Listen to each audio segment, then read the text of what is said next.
Pilu, percakapan terakhir Septia Adinda dengan ibunya, korban pembunuhan di Padang, awalnya hanya pamit sebentar.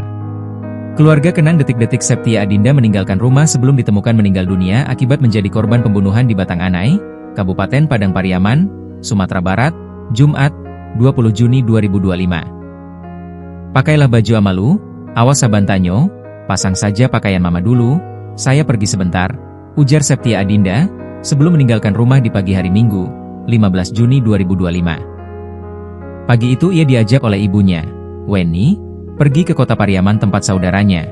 Saat itu Dinda, sapaan akrabnya, sudah mengiyakan ajakan tersebut. Namun saat ibunya bersiap-siap, Dinda menerima telepon dan meminta izin untuk mendahulukan ajakan dari penelpon. Paman Dinda, Donald, mengatakan, ajakan dari balik telepon itu datang dari temannya, dengan jarak tidak begitu jauh dari rumah.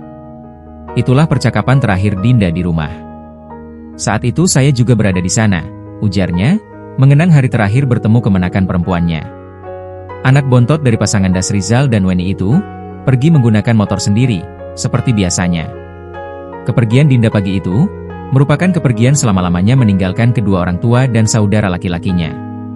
Sudah malam, ayah Dinda, Dasrizal mulai tidak tenang, anaknya belum pulang, padahal bilang pergi sebentar.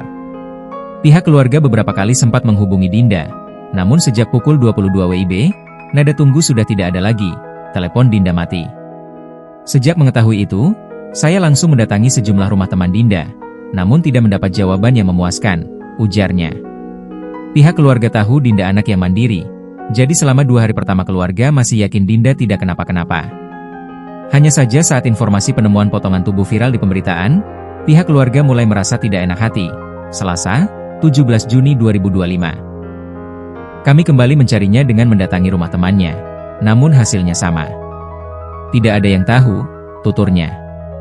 Barulah di hari Rabu, pihak keluarga mendapat informasi bahwa proses identifikasi merujuk pada anaknya, sesuai dengan pengakuan sejumlah teman Dinda yang menunggu di RS Bayangkara.